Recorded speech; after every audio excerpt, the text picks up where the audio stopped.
தோத்தணும். அப்பா அம்மா அந்த பக்கம் போனது நைஸாக யாருக்கும் தெரியாமல் இந்த செல்ஃபோன் எடுத்து வச்சு பைபிளுக்குள்ளாடி வச்சு என்ன செய்யக்கூடாது, பார்க்கக்கூடாது.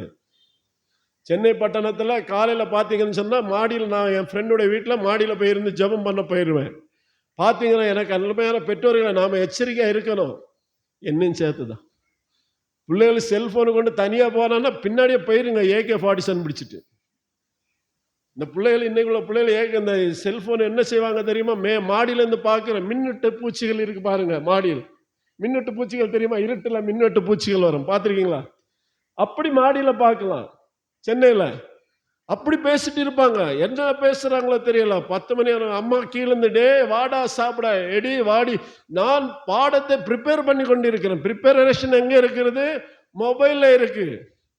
எச்சரிக்கை நம்ம பிள்ளைகள்ட்ட வந்து நம்ம கவனமா நம்ம தான். என் பையன் கூட அப்படிதான். இவனுக்கு லெசன்ஸ் வர்றான், சின்னவனுக்கு காலேஜ்ல இருந்து லெசன்ஸ் வந்து பார்க்க நேரத்தில் நான் என்ன செய்வேன், இவனுக்கு தெரியாம நான் இருந்து பார்ப்பேன் இவன் என்ன பார்க்கறான்னு சொல்லிட்டு. ஒரு நிமிஷம் ஸ்வைப் பண்ணாலும் அடுத்த நிமிஷம் செல்ல பிடுங்கிருவேன். நீ பாடம் தான் கவனிக்கணும், வேற எதுவும் பார்க்க கூடாது. கண்டிப்பா இருக்கணும். ஏன்னு சொன்னா கர்த்தர் பெற்றோருக்கு அந்த அதிகாரத்தை எபேசியர் 6ஆம் அதிகாரத்தில் கூட பெற்றோர்களுக்குள்ள என்ன செய்யணும், தன்னுடைய பிள்ளைகளை கவனமா ஞானமா அவர்களையும் பாதுகாக்க வேண்டும். பிள்ளைகளாக நீங்கள் உங்கள் பெற்றோர்களை கனம் செய்ய வேண்டும். உங்க அப்பா அம்மாவுக்கு நீங்க என்ன செய்யணும், அன்பு செலுத்தணும். அப்பா அம்மா சொன்னா நம்ம என்ன செய்யக்கூடாது, எதிர்த்து பேசணும். அப்படிதானே? என்ன அங்கிள் இப்படி சொல்றீங்க? நாங்கள் எதிர்த்து பேசவே மாட்டோம், பேசக்கூடாது. ஏதம் அதுதான் சொல்லுகிறது. எபேசியர் 6:1-2 பாருங்க. பெற்றோர்கள் கர்த்தருக்குள் கீழ்ப்படியுங்கள். அப்பொழுது வசனத்தை சொல்லுங்க பாப்போம். பிள்ளைகளே இது நியாயம். அடுத்தது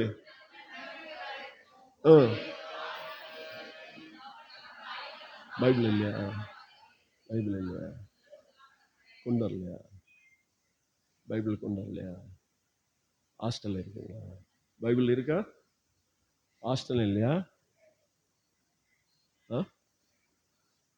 பரிசுத்த வேதாமத்தை கையில் வாலிப பிள்ளைகள் வச்சிருக்கணும். சரியா? என் வாயை பார்த்து என்ன செய்ய போறீங்க? வேதம் சொல்லும் போது உடனே வசனத்தை பார்க்கணும். பிள்ளைகள் நீங்கள் வந்து வசனத்துக்கு உட்பட்டவர்களாக இருக்கணும்.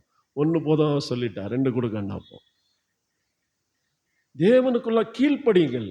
வேதம் அதான் 3வது காரியம் என்ன சொன்னா, பிள்ளைகளாக நீங்கள் உங்கள் பெற்றோர் கர்த்தருக்குள் கீழ்ப்படிய நேரம் உங்க ஆயுசு நாட்கள் எப்படி இருக்கும்? நீடித்து இருக்கும். ஏன்னா உங்களுக்கு ஒன்னு அலையிறது யாரு தெரியுமா? உங்க அப்பா அம்மா தான் முதல்ல அழுவாங்க.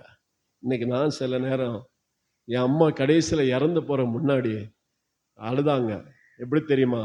டேய் மோசி லாசரஸுக ஜெபத்தை ஒருக்கா போடுடா, நான் கேட்கணும்டான்னு சொல்லி கேட்டு அழுதாங்க. ஏன்னா மோசி லாசஸ் அந்தனுடைய ஜெபம் நல்லா விரும்பி கேட்பாங்க. நான் பாவியா இருந்தேன். என் அம்மா உயிரோடு இருக்க நேரம் ஒருக்கா சொன்னாங்க, நம்ம பிராமின் தாண்டா, பிரச்சனை இல்லை, தம்பியும் இந்துலன்னு தான் ரசிக்கப்பட்டாரு, என்ன ஒருக்கா 4 மாவடிக்கு கூட்டிட்டு போடா அப்படின்னு கேட்டாங்க. நான் கூட்டிட்டு போக முடியாதுன்னு சொன்னேன்.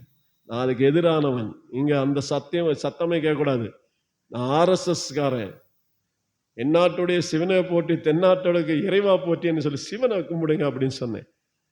அது கூட யாரு? அந்த சிவன் கூட அன்புடையவர் என்று தான் வேதம் சொல்லுகிறது. அப்போ உடனே அப்படி சொன்னதுக்கு அம்மா வந்து அழுதாங்க.